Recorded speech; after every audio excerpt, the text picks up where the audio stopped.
चलिए सारा ध्यान इधर लगाएंगे। डिबेंचर जब हमने चैप्टर शुरू कराया था, हमने इंट्रोडक्शन दिया था, हमने आपको ये बात बताई थी कि डिबेंचर जो होता है वो एक तरीके का लोन होता है। जाहिर सी बात है, जब आप पैसा उधार ले रहे हैं तो चुकाना भी है। जब हम अपना उधार यानी डिबेंचर को चुकाते हैं तो उसको हम बोलते हैं रिडम्पशन। क्या बोलते हैं? रिडम्पशन। बात समझ में आ गई? तो जब हम डिबेंचर इशू करते हैं तो साथ में यहां ये बताया जाता है कि हम डिबेंचर कितने टाइम पीरियड के बाद रिडीम करेंगे। 4 साल, 5 साल, 6 साल, 8 साल, 20 साल, ये सब चीजें आपको वहां मेंशन होती है। दूसरी बात, जब हम डिबेंचर इशू करते हैं, मैंने कहा था डिबेंचर इशू करने के 3 केसेस हैं, यानी 3 तरीके से इशू करा जाता है। एक एट पार पे, एक एट प्रीमियम और उसके बाद एट डिस्काउंट पे। इसी तरह जब हम रिडम्पशन करते हैं तो रिडम्पशन को भी 3 तरीके से करा जाता है। पार पे करा जाता है, पे करा जाता है। क्लियर हो गया? तो कंपनी जब डिबेंचर इशू करती है उसी समय बता भी देती है कि जब हम पार पे कर रहे हैं, रिडीम भी आपको पार पे करेंगे। या फिर मेंशन कर देती है इशू हम डिस्काउंट पे कर रहे हैं, रिडीम हम पार पे करेंगे। इशू हम प्रीमियम पे कर रहे हैं, रिडीम पार पे करेंगे। इशू भी प्रीमियम पे कर रहे हैं, रिडीम भी प्रीमियम पे करेंगे। इस तरीके से आपको बता दिया जाता है। तो कंपनी अपना वही प्रॉफिट और लॉस सब कैलकुलेट कर लेती है कि भैया 100 रुपए हमने इशू कर पार पे इशू करा, यानी 100 का इशू करा, वापस करेंगे 105, यानी प्रीमियम पे वापस करेंगे। तो नुकसान हो गया कि नहीं हो गया? कितने का नुकसान हो गया? 5 रुपए का। इसी तरह हमने आपसे बताया पार पे इशू कर सकते हैं, पार पे रिडीम कर सकते हैं। हो सकता है पार पे इशू करें, रिडीम प्रीमियम पे करें। ठीक है ना? तो इस तरीके से टोटल 6 केसेस बन जाते हैं। जो कल मैंने आपको एंट्रीज याद करने के लिए दी थी, आज हम उसको समझा देते हैं। सवाल भी करते जाएंगे और समझते जाएंगे। ठीक है ना? बात समझ में आ रही है? इलस्ट्रेशन नंबर कौन सा बोला हमने? 21। ठीक, उसमें लिखा है 21 में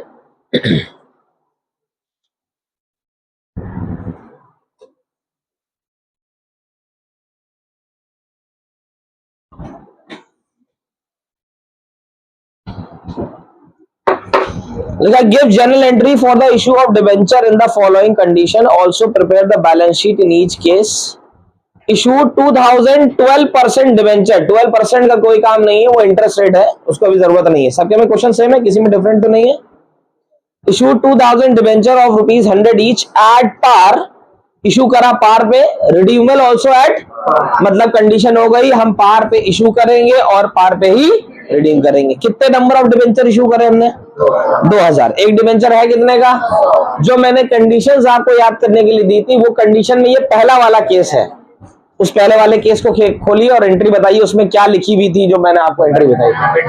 पहली एंट्री है bank account debit to debenture application and allotment. Number of debenture कितने इशू कर रहे हैं यहाँ पे?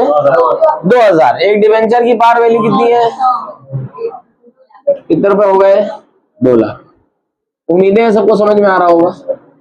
इसको फिर आप जो कन्वर्ट करते हैं debenture application and allotment account debit to debentures.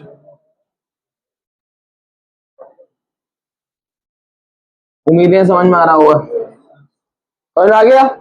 अब सेकंड वाला केस पढ़ेंगे। प्रगति समझ में आ रहा है? नहीं हमको लग रहा नींद में हो तुम है। 100 ग्राम अंदर बन गया सिकंदर। भयानक वाली नींद दिख रही है एकदम चेहरे पे। आगे देखते हैं केस नंबर 2। लिखा है 2012% से कहा है कोई लेना देना नहीं है। Debenture of ₹100 each at a discount of 2%, redeemable eight issue discount पे कर रहे हैं, रिडीम पार पे करेंगे। इसका ये मतलब हुआ कि 100 का डिबेंचर है, हम 100 का ही दे रहे हैं, और जब वापस करेंगे आप, मतलब 100 का डिबेंचर है, हम आपको 100 का ही दे रहे हैं, यानी पैसे हम आपसे 100 रुपए ले रहे हैं। सॉरी डिस्काउंट में ना, हाँ डिस्काउंट में, सॉरी 2% डिस्काउंट पे दे रहे हैं, यानी 2% कम करके, यानी कितने का दे रहे हैं? 98 का। वापस जो करेंगे वो पार वैल्यू पे करेंगे, यानी 100 का पार वैल्यू है, 100 का ही अब आपको वापस करेंगे। तो कंपनी का एक तरीके से 2 रुपए का नुकसान हो जाता है। होता है कि नहीं होता? तो ये कंडीशन हो गई issue of debentures at discount, redeemable at par. Second case देखिए यही होगा। है कि नहीं है? पीछे जो सेकंड केस की एंट्री थी हमें बताइए क्या है? पहली एंट्री हमने कहा कॉमन होती है, bank account debit to debenture application and allotment. ठीक है, अब हम डिवेंचर यहाँ 100 का था, 2% डिस्काउंट पे दे रहे हैं, शायद ये था ना 2% डिस्काउंट पे, तो डिवेंचर कितने का हो गया? 98 का। 98 नंबर ऑफ डिवेंचर कितने? 2000। 98 इंटू 2000 करके देखिए कितना आया? 1,96,000। फिर इसके बाद अगली एंट्री होती है हमारी debenture application and allotment account debit discount on issue of debenture account debit to debentures. ठीक, यहां पे हमेशा वो अमाउंट जो आपने रिसीव करा 1,96,000। डिस्काउंट कितने का हुआ?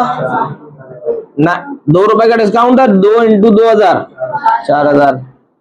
इसको आप टोटल करके भी लिख सकते हैं, नहीं तो हमने कहा था डिवेंचर के सामने हमेशा पार वैल्यू मल्टीप्लाइड बाय जितने नंबर ऑफ डिवेंचर इशू करेगा। तो 100 इंटू 2000 रुपए हो गए 2 लाख। समझ में आ रहा है? तो परेशानी पीछे तक यहाँ विजिबल है? नीचे वाला पोर्शन पीछे वाले ध्यान लें, इनसे यहाँ तक विजिबल है? नहीं दिख रहा है?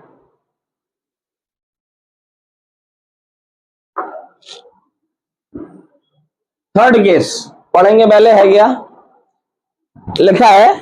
Issued 2012% debenture of ₹100 each at a premium of 5% redeemable at par. Issue कर रहे हैं प्रीमियम पे, रिडीम करेंगे पार पे। मतलब 100 का है, प्रीमियम कितना परसेंट है? मतलब 100 का है, हम 105 का दे रहे हैं, वापस 100 ही रुपए करेंगे आपको। ठीक है, समझ में आ रहा? पर ये 5 रुपए हमारा प्रॉफिट नहीं है, don't think it is a profit. भाई प्रीमियम का पैसा हम लेते क्यों है? ये मैंने शेयर चैप्टर पढ़ाया तब बताया था। अपने एक्सपेंसेस को, अब मान लो हमने एक डिबेंचर 100 रुपए का है, हमने जैसे कहा यार हम तुमसे 100 नहीं लेंगे, 5 रुपए इसको प्रिंट कराने में कॉस्ट आती है, मान लेते हैं ना, ये भी खर्चा है, और वो प्रिंटिंग में इनसे करा रहा हूं, तो मैंने 105 तुमको लिए, तुमसे पैसे लिए, 5 रुपए इनके प्रिंटिंग के दे दिए, मेरे हाथ में कितने पैसे बचे? 100 रुपए, और वापस हम 100 ही रुपए कर रहे हैं, तो क्या हमारा कुछ प्रॉफिट हुआ? नहीं हुआ। तो ये मत समझिए कि आपका 5 रुपए जो है वो प्रॉफिट हुए जा रहा है ना। तो ये कंडीशन हो गई, issued at premium redeemable at par. Third case शायद यही था। ठीक है ना, पढ़ के बताइए। पहली एंट्री तो कॉमन है, bank account debit to debenture application and allotment. ठीक है ना, कितना है? 2000 इंटू 105, 5 रुपए की प्रीमियम है, यानी 100 प्लस 5 105 हो गया ना, 2,10,000। अब उसके बाद एंट्री जो है debenture application and allotment account debit to debenture to securities premium. यहाँ पे ये वैल्यू आ जाएगी 2,10,000। यहाँ पे क्या बताया हमने? हमेशा पार वैल्यू मल्टीप्लाइड बाय जितने डिवेंचर्स है ना, पार वैल्यू 100 इंटू 2000 कितना हो गया? 2 लाख। ठीक है ना, 2,10,000 में 10,000 माइनस हो गया तो 10,000 आ जाएगा, नहीं तो 5 रुपए का प्रीमियम 5 इंटू 2000 करके भी 10,000 आ सकता है। उम्मीद है यहां तक समझ में आ रहा होगा। फोर्थ केस, थर्ड केस था ना ये, फोर्थ केस लिखा है issued 2,000 debenture of ₹100 each at par but redeemable at 5% premium. ले रहे हैं हम 100 रुपए और वापस करेंगे 105। ठीक है ना, 100 रुपए ले रहे हैं, 105 रुपए वापस करेंगे। नुकसान हो गया कितने का? 5 रुपए का। चलिए ऐसे दे रहे, इधर ध्यान लगाइए, 100 का डिबेंचर है, 100 का ही दे रहे हैं, पर जो वापस करेंगे तो कितने करेंगे? तो 5 रुपए घाटा हो रहा है ना। पहली entry bank account debit to debenture application and allotment. ठीक, 100 रुपए ले रहे हैं, 100 इंटू कितना है? 2,000, कितना आया? 2 लाख। ये कंडीशन थी, debenture are issued at par redeemable at premium. तो फोर्थ केस देखिए यही वाला होगा आपके। इसके बाद entry debenture application and allotment account debit, loss on issue of debenture account debit to debenture to premium on redemption. ठीक है ना, वैल्यूज कैसे पुट अप करना है इसको समझ लेना है। यहां पे तो वही वैल्यू जितने पैसे आए थे मेरे पास 2 लाख, समझ गए। इसके बाद लॉस कितने का हुआ, अभी आपने वहां कैलकुलेट करा था, एक शेयर पे डिवेंचर में कितने का लॉस, 5